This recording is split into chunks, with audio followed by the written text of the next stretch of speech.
I went to a small university in upstate New York, the kind of campus that feels like it hasn't changed in 50 years.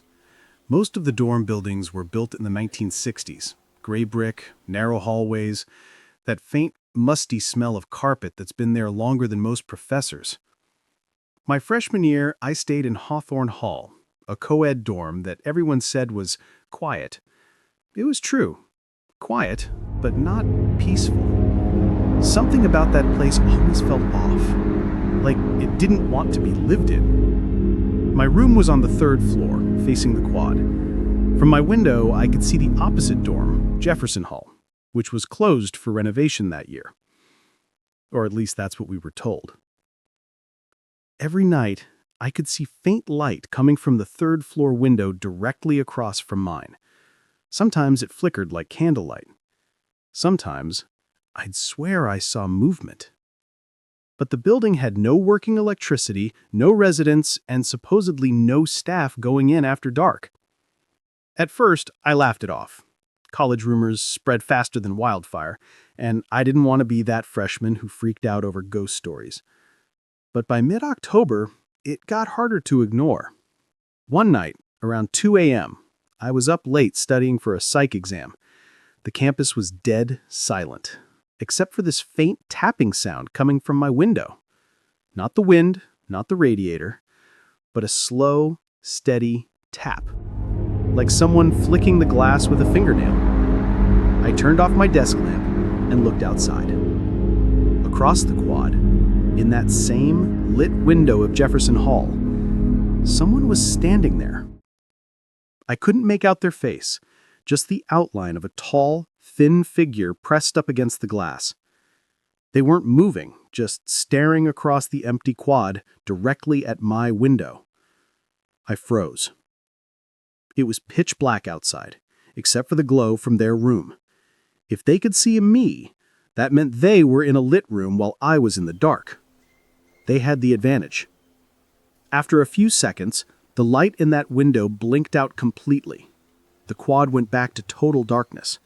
And I swear, the second it did, the tapping on my window stopped too. The next morning, I told my roommate, Jared. He laughed at first, but admitted he'd heard the tapping too on some nights when I wasn't around. He said he thought it was just pipes, expanding from the heat. Still, something in his tone told me he didn't really believe that either. A few days later, we decided to test it.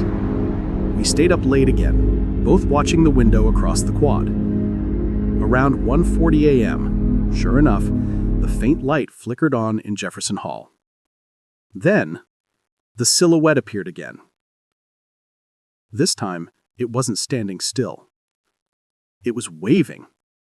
Slow, exaggerated waving, like someone trying to get our attention.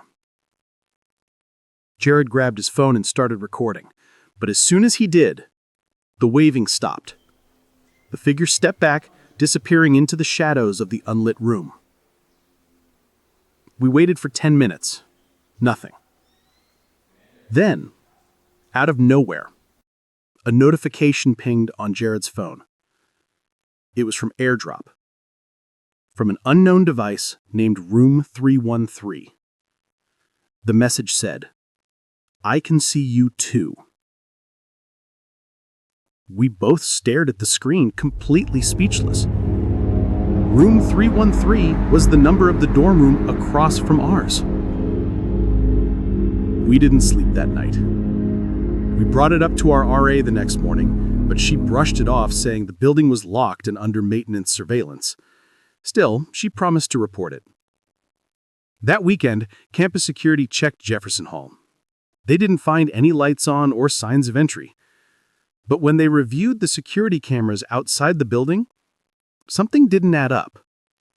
Between 1 and 3 a.m., the feed cut out completely. Every night for 3 nights in a row, right when the light had been appearing in that third-floor window. A week later, the university quietly announced that the renovation on Jefferson Hall had been delayed indefinitely. No reason given. My roommate and I requested a transfer to another dorm, and we got approved within 2 days. We never went near that side of campus again. But sometimes, when I walk across the quad late at night, I still feel like someone's watching me from the dark windows of Jefferson Hall.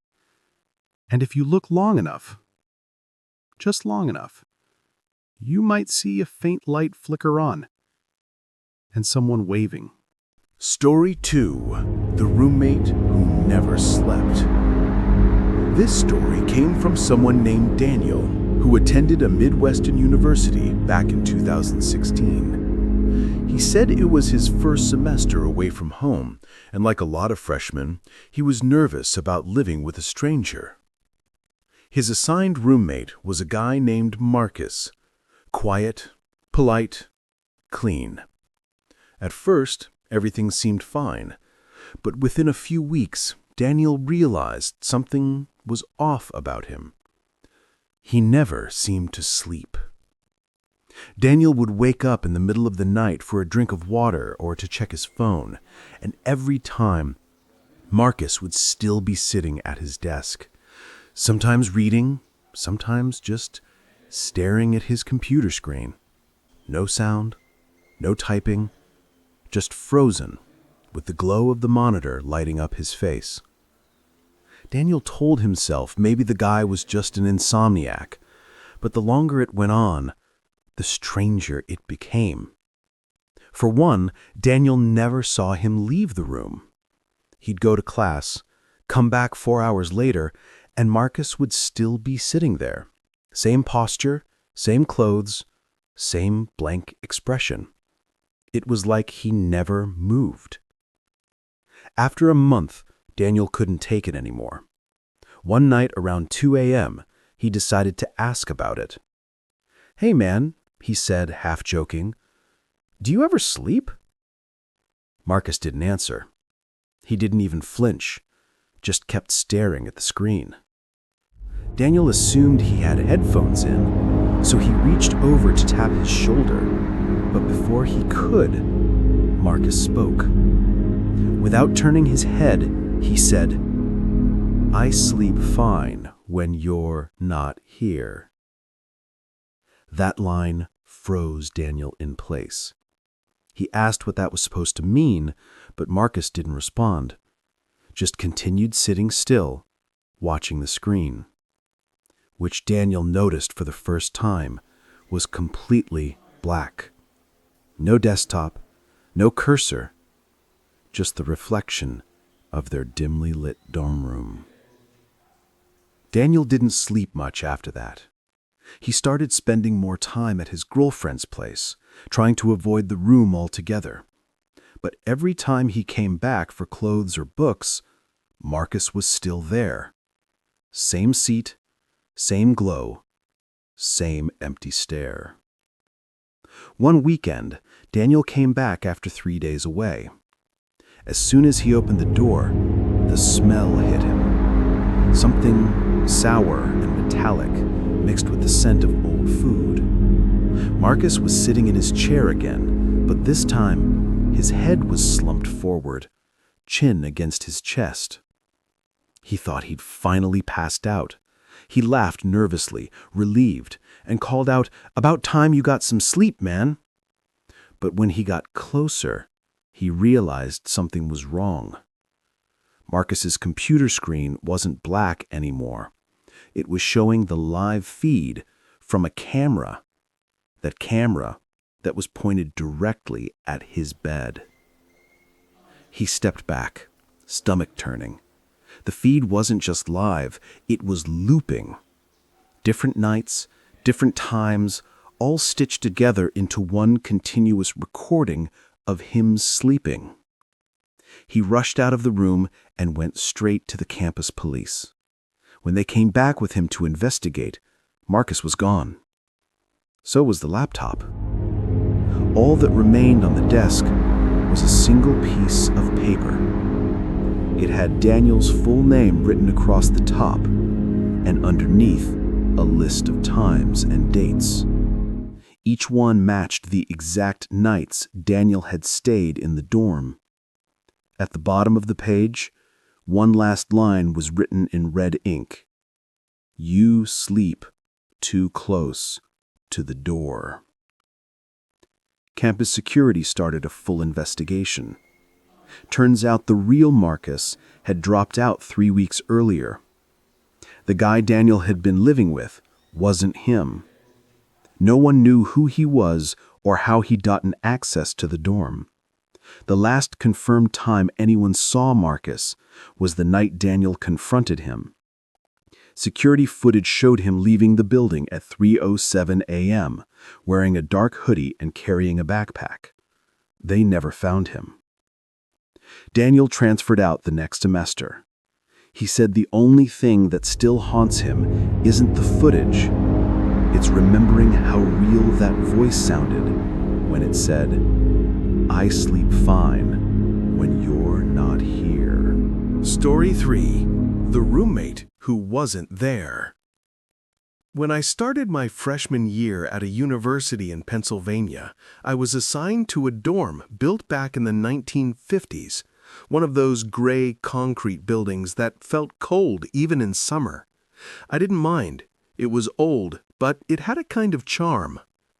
My assigned roommate, according to the housing email, was Elliot R. But when I moved in, Elliot wasn't there. His side of the room was completely set up, bed made, books arranged, posters on the wall, but I never saw him. At first, I figured he must have arrived early and gone home for the weekend or something. But by Monday night, he still hadn't shown up. My RA told me Elliot probably switched rooms and forgot to update housing records. That explanation made sense until weird things started happening. The first night I stayed alone in that dorm, I woke up around 2:30 a.m. to the sound of someone whispering my name. Ryan. It was faint, but I swear it came from inside the room. I turned on the lamp beside my bed. No one there.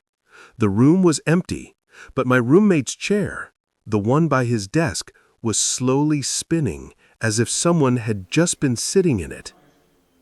I blamed exhaustion. Classes had just started and I'd been running on caffeine and nerves.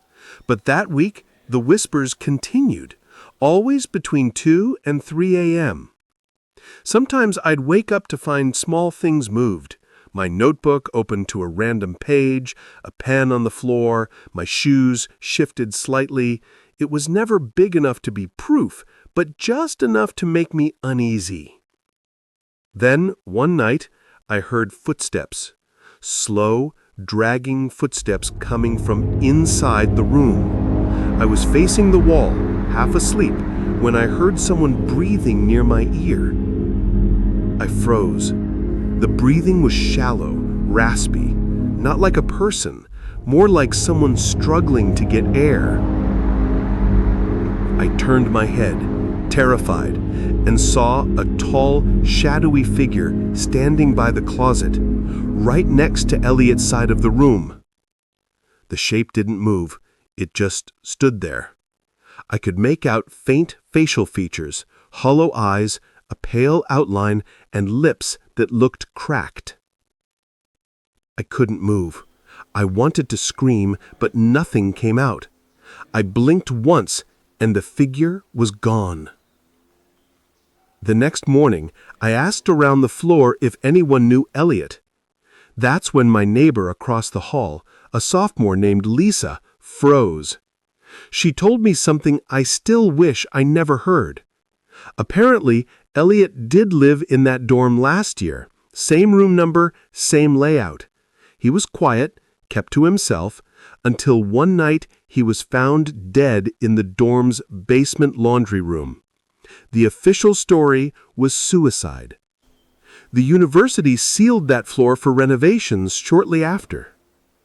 Lisa said his side of the room still looked exactly how he left it because the housing staff decided not to clear his things out until the end of the semester, and somehow the records never got changed. I didn't believe her at first, until I checked the underside of his desk. Scratched into the wood with what looked like a key were the words, "I can't sleep anymore. He's watching me." That night, I packed a small bag and stayed in the common room on the couch. When I went back to my dorm the next morning, I found something that made me physically sick. My pillow was gone. In its place, on my bed, was Elliot's old textbook open to a random page. I looked closer and realized it wasn't random. The section was about night terrors and hallucinations tied to guilt and grief. At the bottom of the page, written in shaky handwriting, was a single message. Now you see him too. I moved out that same day. The university quietly closed that dorm for electrical repairs 2 weeks later. But when I asked Lisa if she'd heard anything since, she told me something that still gives me chills. She said some nights when the hallway gets quiet, you can still hear someone pacing in room 213, dragging footsteps and the faint sound of a